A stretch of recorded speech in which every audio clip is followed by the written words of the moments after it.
Hello friends, welcome to my channel study for you. So guys, जैसा कि आज जो आपका एसएससी जीडी का 1 मार्च के फर्स्ट शिफ्ट का एग्ज़ाम हो गया दोस्तों, जिसका जो है मैं आपको बिल्कुल 100% एक्यूरेट आंसर के साथ जो है इस वीडियो में बताऊंगा। तो देख लेते हैं कि किस प्रकार के जो है आज आपके 1 मार्च के फर्स्ट शिफ्ट के एग्ज़ाम में जो है प्रश्न पूछे गए हैं। उससे पहले एक बात और दोस्तों, कि जिन्होंने भी अगर चैनल को सब्सक्राइब नहीं किया है तो एसएससी जीडी एग्ज़ाम से रिलेटेड पर्पल की अपडेट के लिए जो है चैनल को सब्सक्राइब ज़रूर कर दीजिएगा। और बगल में ही आपको एक बेल आइकन यानी घंटी का निशान भी दिख रहा होगा, तो आप उसे भी जो है ज़रूर प्रेस कर दीजिएगा। तो चलिए वीडियो को स्टार्ट करते हैं। तो आपका पहला क्वेश्चन आया था कि हॉर्नबिल त्यौहार किस राज्य में मनाया जाता है। तो देखिए, हॉर्नबिल त्यौहार की बात कर ले तो ये जो आपका प्रत्येक वर्ष 1 से 10 दिसंबर के बीच नागालैंड राज्य में मनाया जाता है। तो नागालैंड आपका यहाँ पे करेक्ट आंसर होगा।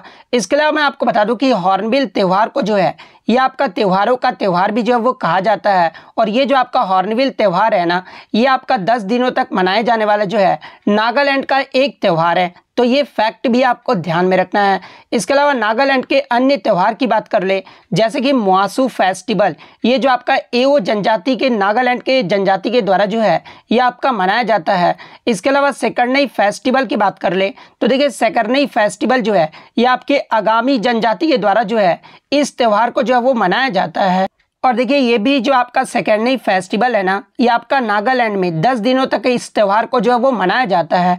इसके अलावा बांस दिवस समारोह, ये जो आपका ये जो आपका बांस दिवस जो समारोह है ना, ये आपका नागालैंड राज्य में मनाया जाता है।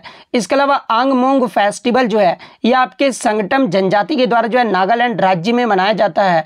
आओलंग फेस्टिवल की बात कर ले तो ये भी आपका नागालैंड का जो है एक त्यौहार है। तो ये फैक्ट भी आपको ध्यान में रखना है। और देखिए, इससे प्रीवियस शिफ्टों में आपसे जो है ब्रह्मोत्सव उत्सव के बारे में पूछा गया था। तो देखिए, ये जो आपका ब्रह्मोत्सव उत्सव है ना, ये आपके आंध्र प्रदेश राज्य में मनाया जाता है। लोसर फेस्टिवल की बात कर ले तो ये आपका अरुणाचल प्रदेश राज्य में मनाया जाता है। लोसर फेस्टिवल जो है ये आपका, मैं आपको बता दूं कि लद्दाख ऑप्शन में रहे तो लद्दाख आपको करेक्ट करना है, ठीक है। तो ये फैक्ट आप ध्यान में रखिएगा। इसके अलावा बोहाग बिहू की बात कर ले तो देखिए, बोहाग बिहू जो है ये आपका असम राज्य में मनाया जाता है। छठ पूजा जो ये आपका बेसिकली बिहार राज्य में मनाया जाता है। इसके अलावा झारखंड, उत्तर प्रदेश, वेस्ट बंगाल के कुछ एरिया में भी जो है ये आपका छठ पूजा जो है वो मनाया जाता है। बस्तर दशहरा की बात कर ले तो ये आपका छत्तीसगढ़ राज्य में मनाया जाता है। इसके अलावा कार्निवल फेस्टिवल की बात कर ले तो ये आपका गोवा राज्य में मनाया जाता है। जन्माष्टमी की बात कर ले तो गुजरात में, गुगा नौमी जो है ये आपका हरियाणा राज्य में, गोची फेस्टिवल जो है आपका हिमाचल प्रदेश में, करम फेस्टिवल झारखंड में, उगादी जो है ये आपका कर्नाटक राज्य में मनाया जाता है, और ओणम जो है ये आपका केरल राज्य में मनाया जाता है। तो ये सारे फैक्ट जो आपको ध्यान में रखना है। नेक्स्ट आपका यहाँ पर आता है कि वेग यानी वेलोसिटी का जो है एसआई मात्रक पूछा गया था। तो देखिए, वेलोसिटी का जो एसआई मात्रक होता है ना, वो आपका मीटर पर सेकंड होता है। तो मीटर पर सेकंड आपका करेक्ट आंसर होगा। इसके अलावा वेग की बात कर ले तो देखिए, विस्थापन की दर को जो है ये आपका वेग जो है वो कहा जाता है। और वेग किस प्रकार का राशि है, तो देखिए, वेग जो है एक आपका सदिश राशि है, यानी वेग में जो है आपके दिशा के साथ साथ परिमाण दोनों जो है आपका ये होता है। तो ये फैक्ट भी आप ध्यान में रखिएगा।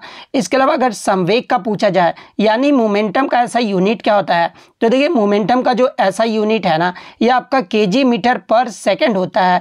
वहीं अगर त्वरण यानी एक्सेलरेशन का ऐसा यूनिट पूछा जाए तो देखिए, त्वरण का जो ऐसा यूनिट होता है ना, ये आपका मीटर पर सेकंड स्क्वायर होता है। तो ये फैक्ट भी आप ध्यान में रखिएगा। नेक्स्ट आपका यहाँ पर आता है कि बास्केटबॉल में कितने खिलाड़ी होते हैं। तो देखिए, बास्केटबॉल में जो है 5 खिलाड़ी होते हैं। तो 5 आपका करेक्ट आंसर होगा। इसके अलावा अगर वॉलीबॉल का पूछा जाए तो देखिए, वॉलीबॉल में जो आपके 6 खिलाड़ी होते हैं। इसके अलावा क्रिकेट, हॉकी और फुटबॉल में जो है आपके 11 खिलाड़ी होते हैं। कबड्डी की बात कर ले तो कबड्डी में आपके 7 खिलाड़ी होते हैं। वहीं अगर खो खो की बात कर ले तो खो खो में जो आपके 9 खिलाड़ी होते हैं। तो ये फैक्ट भी आप ध्यान में रखिएगा। नेक्स्ट क्वेश्चन आपका यहाँ पर आता है कि गीता महालिक ये जो आपका किस शास्त्रीय नृत्य से संबंधित है। तो देखिए, गीता महालिक की बात कर ले तो ये आपका ओडिसी नृत्य से संबंधित है। तो ओडिसी आपका करेक्ट आंसर होगा। और देखिए, गीता महालिक को जो है 2014 में पद्मश्री पुरस्कार से सम्मानित किया गया था। और इन्हें 2010 में जो है संगीत नाटक अकादमी पुरस्कार से भी जो है वो सम्मानित किया गया था। तो ये पॉइंट भी आप ध्यान में रखिएगा। इसके अलावा एग्जाम में यहाँ से एक प्रश्न बनता है कि उड़ीसा के पहले ओडिसी शास्त्रीय नर्तक का नाम बताइए जिन्हें जो है पद्म विभूषण पुरस्कार से सम्मानित किया गया था। तो देखिए उड़ीसा के जो पहले ओडिसी शास्त्रीय नर्तक थे इनका नाम जो था ये आपका केलुचरण महापात्रा था, और केलुचरण महापात्रा को जो है 2000 ईस्वी में जो है पद्म विभूषण से जो वो सम्मानित किया गया था, और ये जो आपका उड़ीसा के जो है पहले ओडिसी शास्त्रीय नर्तक थे। तो ये फैक्ट भी आप ध्यान में रखिएगा।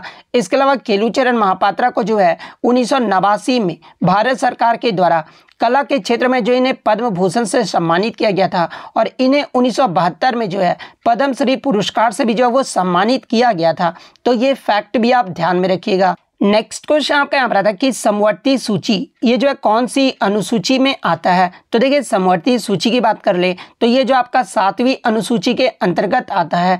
तो 7वीं अनुसूची आपका करेक्ट आंसर होगा। और देखिए 7वीं अनुसूची में जो है आपके 3 सूची आ जाते हैं, जो कि आपका संघ सूची, राज्य सूची और समवर्ती सूची। ये जो आपका 3 सूची आ जाता है। और इसके अलावा मैं आपको बता दूं कि संघ सूची और राज्य सूची ये जो आपका कनाडा देश के संविधान से लिया गया है, और ये जो आपका समवर्ती सूची का जो प्रावधान है ना ये आपके ऑस्ट्रेलिया देश के संविधान से लिया गया है। तो ये फैक्ट भी आप ध्यान में रखिएगा। इसके अलावा एग्जाम में यहाँ से प्रश्न बनता है कि वर्तमान में संघ सूची में जो है कितने विषय हैं। तो देखिए वर्तमान में संघ सूची में जो है आपके टोटल 100 विषय हैं, और जब हमारा संविधान बनकर तैयार हुआ था यानी मूल रूप से जो है संघ सूची में कितने विषय थे तो वो आपके 97 थे। और महत्वपूर्ण विषय कौन कौन से आ जाते हैं आपके संघ सूची में। तो देखिए पहला आपका रक्षा, विदेश, रेलवे, राजमार्ग, लॉटरी, निगम कर, जनगणना, आयकर और डाकघर, ये सभी जो है ना ये आपके संघ सूची के अंतर्गत आ जाते हैं। वहीं अगर राज्य सूची की बात कर ले तो देखिए राज्य सूची में मूल रूप से जो आपके 66 विषय थे, लेकिन वर्तमान में राज्य सूची में जो है आपके 61 विषय हैं। और ये आपके महत्वपूर्ण विषय कौन कौन से हैं राज्य सूची के। तो देखिए आपके पुलिस, स्थानीय स्वशासन, सार्वजनिक स्वास्थ्य और स्वच्छता, इसके अलावा कृषि, मत्स्य कृषि, आय पर कर, ये सभी जो आपके राज्य सूची के अंतर्गत आते हैं। तो ये फैक्ट भी आप ध्यान में रखिएगा। वहीं अगर समवर्ती सूची की बात कर ले तो देखिए मूल रूप से जो है आपके 47 समवर्ती सूची में जो आपके विषय थे, लेकिन वर्तमान में जो आपके समवर्ती सूची में विषय हैं वो आपके 52 विषय हैं। और महत्वपूर्ण विषय की बात कर ले तो देखिए शिक्षा, बिजली, वन, जंगली जानवरों का संरक्षण, जनसंख्या नियंत्रण और परिवार नियोजन, इसके अलावा मूल्य नियंत्रण, विवाह और तलाक, ये सभी जो आपके समवर्ती सूची के अंतर्गत आते हैं। तो ये फैक्ट भी आप ध्यान में रखिएगा। नेक्स्ट क्वेश्चन आपका यहाँ पर आता है कि प्रथम जो एशियाई खेल का आयोजन है ना ये कहाँ पर हुआ था। तो देखिए प्रथम जो एशियाई खेल हुआ था ना ये आपका 1951 में हुआ था, और ये आपका भारत की राजधानी नई दिल्ली में आयोजित किया गया था। तो नई दिल्ली आपका यहाँ पे करेक्ट आंसर होगा। इसके अलावा एग्जाम में यहाँ से प्रश्न बनता है कि अब तक जो है भारत में कितने बार एशियाई खेलों का आयोजन किया जा चुका है। तो देखिए अब तक भारत में जो है ये 2 बार एशियाई खेलों का आयोजन किया जा चुका है। तो पहली बार तो आपका 1951 में किया गया था, और दूसरी बार जो आपका 1982 में किया गया था। और ये जो आपका 1982 में भी किया गया था ना वो भी आपका नई दिल्ली में आयोजित किया गया था। तो ये फैक्ट भी आपको ध्यान में रखना है। इसके अलावा बात कर ले हाल ही में जो आपका एशियाई खेल हुआ है, यानी जो आपका 2022 में ना होकर 2023 में हुआ है, जो कि आपका कोविड-19 की वजह से 2023 में हुआ था, जो कि आपका 19वां संस्करण था। और ये जो आपका 19वां संस्करण हुआ था ना ये आपका हांगझाओ चीन में आयोजित किया गया था। तो ये फैक्ट भी आप ध्यान में रखिएगा, जिसमें भारत के तरफ से आपके जो है ओपनिंग सेरेमनी में ध्वजवाहक कौन रहे थे। तो देखिए 2022 के एशियन गेम्स में आपके जो ओपनिंग सेरेमनी में जो आपके ध्वजवाहक रहे थे ना ये आपके हरमनप्रीत सिंह और लवलीना बोर्गोहेन रही थी। तो ये फैक्ट भी आप ध्यान में रखिएगा। वहीं अगर क्लोजिंग सेरेमनी में आपके जो है ध्वजवाहक कौन रहे थे तो ये आपके PR श्रीजेश रहे थे। वहीं अगर बात कर ले भारत पदक तालिका में जो है कौन से स्थान पर रहा था, तो देखिए 2022-23 के एशियन गेम्स में पदक तालिका में जो है भारत 4थे पायदान पर रहा था। भारत के द्वारा जो है टोटल 107 पदक जो है वो जीते गए थे, जिसमें 28 गोल्ड, 38 सिल्वर और 41 जो था वो आपका ब्रॉन्ज मेडल शामिल था। तो ये फैक्ट भी आप ध्यान में रखिएगा। इसके अलावा मैं आपको बता दूं कि भारत में जो है एक बार ये जो आपका कॉमनवेल्थ गेम्स जिसे आप राष्ट्रमंडल खेल बोलते हैं वो आपका 2010 में जो है नई दिल्ली में आयोजित किया गया था। तो ये पॉइंट भी आप ध्यान में रखिएगा। नेक्स्ट क्वेश्चन आपका यहाँ पर आता है कि कथन पर आधारित जो आपका प्रश्न पूछा गया था जिसमें एक आपका स्टेटमेंट दिया गया था कि तोताराम शर्मा का जो संबंध है ना ये पखावाज से है, और दूसरा स्टेटमेंट आपका दिया गया था कि जाकिर हुसैन का जो संबंध है ना ये बांसुरी वाद्ययंत्र से है। तो देखिए ये स्टेटमेंट तो आपका सही दिया गया है, लेकिन ये जो स्टेटमेंट है ना जाकिर हुसैन वाला ये आपका गलत दिया गया है, क्योंकि जाकिर हुसैन जो है ये आपके प्रसिद्ध तबला वादक है ना कि बांसुरी वादक है। तो ऑप्शन 1 जो आपका सही है, यानी ऑप्शन 1 जिन्होंने भी लगाया होगा कि ऑप्शन 1 सही है उनका यहाँ पे करेक्ट आंसर होगा।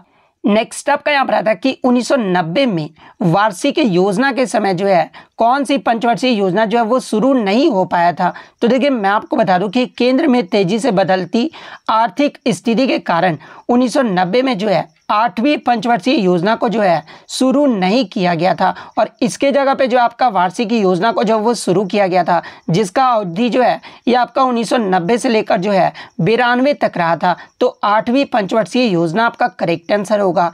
इसके अलावा अगर 8वीं पंचवर्षीय योजना की बात कर ले तो देखिए 8वीं पंचवर्षीय योजना का जो अवधि है ना ये आपका 1992 से 97 तक रहा था, और ये जो आपका 8वीं पंचवर्षीय योजना था ना ये आपके उद्योगों के आधुनिकीकरण को बढ़ावा देने के लिए जो है इसका मुख्य उद्देश्य था। इसके अलावा यहाँ से प्रीवियस शिफ्ट में आपसे पूछा गया था कि 1 जनवरी 1995 को भारत विश्व व्यापार संगठन का सदस्य बना था, और ये किस पंचवर्षीय योजना के दौरान बना था। तो देखिए 8वीं पंचवर्षीय योजना के दौरान ही जो है 1 जनवरी 1995 को WTO यानी भारत जो है विश्व व्यापार संगठन का जो है ये सदस्य बना था। तो ये फैक्ट भी आप ध्यान में रखिएगा। नेक्स्ट क्वेश्चन आपका यहाँ पर था कि गरीबी अनुपात 2011-12 में बिहार राज्य में जो है कितने % लोग जो थे ये गरीब थे। तो देखिए गरीबी अनुपात 2011-12 में बिहार राज्य में जो आपके टोटल 33.7% जो लोग थे ना ये आपके गरीब थे। तो 33.7% आपका यहाँ पे करेक्ट आंसर होगा। इसके अलावा बात कर ले हाल ही में जो आपका नीति आयोग के द्वारा जो है आपका बहुआयामी गरीबी सूचकांक यानी जो है आपका मल्टी डायमेंशनल जो इंडेक्स जारी किया गया था ना 2021 में, वो आपका बिहार का जो है देश का सबसे गरीब राज्य का जो दर्जा है ना वो दिया गया है। क्योंकि यहाँ से एग्जाम में प्रश्न बनता है कि बहुआयामी गरीबी सूचकांक पहली बार जो ये कब जारी किया गया था, तो ये आपका 2021 में जारी किया गया था पहली बार, और ये किसके द्वारा जारी किया जाता है तो ये आपका नीति आयोग के द्वारा जो है वो जारी किया जाता है। और इस सूचकांक में सबसे गरीब राज्य का जो दर्जा है ना ये किसे दिया गया था, तो ये आपका बिहार राज्य को जो है वो दिया गया था। और सबसे कम गरीब अगर बात कर ले तो देखिए इस रिपोर्ट के मुताबिक बिहार जो है 51.91% के साथ जो है सबसे आबादी वाला गरीब राज्य था, जबकि केरल जो है ये देश का सबसे कम जो वो गरीब राज्य है। इसकी केवल जो आपका 0.71% जो है आबादी गरीब है। तो ये फैक्ट भी आप ध्यान में रखिएगा। नेक्स्ट क्वेश्चन आपका यहाँ पर था कि खुदाई खिदमतगार आंदोलन या फिर संगठन के संस्थापक कौन थे। तो देखिए खुदाई खिदमतगार आंदोलन की जो स्थापना है ना ये आपके 1929 में खान अब्दुल गफ्फार खान के द्वारा किया गया था। तो खान अब्दुल गफ्फार खान आपका करेक्ट आंसर होगा। नेक्स्ट क्वेश्चन आपका यहाँ पर था कि पाकिस्तान का जो है राष्ट्रीय खेल पूछा गया था। तो देखिए पाकिस्तान का जो राष्ट्रीय खेल है ना ये आपका फील्ड हॉकी है। तो फील्ड हॉकी आपका करेक्ट आंसर होगा। इससे पहले आपका बांग्लादेश का राष्ट्रीय खेल पूछा गया था। तो देखिए बांग्लादेश का जो राष्ट्रीय खेल है ना ये आपका कबड्डी है। वहीं अगर नेपाल के राष्ट्रीय खेल की बात कर ले तो ये आपका वॉलीबॉल है। और चीन का राष्ट्रीय खेल अगर पूछा जाए तो देखिए चीन का जो राष्ट्रीय खेल है ना ये आपका टेबल टेनिस है। और आप कमेंट करके बताइएगा कि जापान का जो है राष्ट्रीय खेल क्या है, आप ये कमेंट करके जो है वो जरूर बताइएगा। नेक्स्ट क्वेश्चन आपका यहाँ पर था कि who was the grand son of Chandragupta Maurya, यानी चंद्रगुप्त मौर्य के जो है पोता कौन थे। तो देखिए चंद्रगुप्त मौर्य के पोता की बात कर ले तो ये जो आपके सम्राट अशोक थे। तो सम्राट अशोक आपका करेक्ट आंसर होगा। वहीं अगर बात कर ले चंद्रगुप्त मौर्य के बेटे का नाम अगर पूछा जाए तो देखिए चंद्रगुप्त मौर्य के जो बेटे का नाम था ना ये बिंदुसार था। तो ये फैक्ट भी आप ध्यान में रखिएगा। इसके अलावा मैं आपको बता दूं कि चंद्रगुप्त मौर्य के द्वारा ही जो है मौर्य वंश की स्थापना 322 ईसा पूर्व में जो वो किया गया था। तो यानी चंद्रगुप्त मौर्य जो है ये आपके मौर्य साम्राज्य के पहले शासक थे, और दूसरे जो शासक थे ये आपके बिंदुसार थे, और तीसरे जो शासक थे ना ये आपके सम्राट अशोक थे।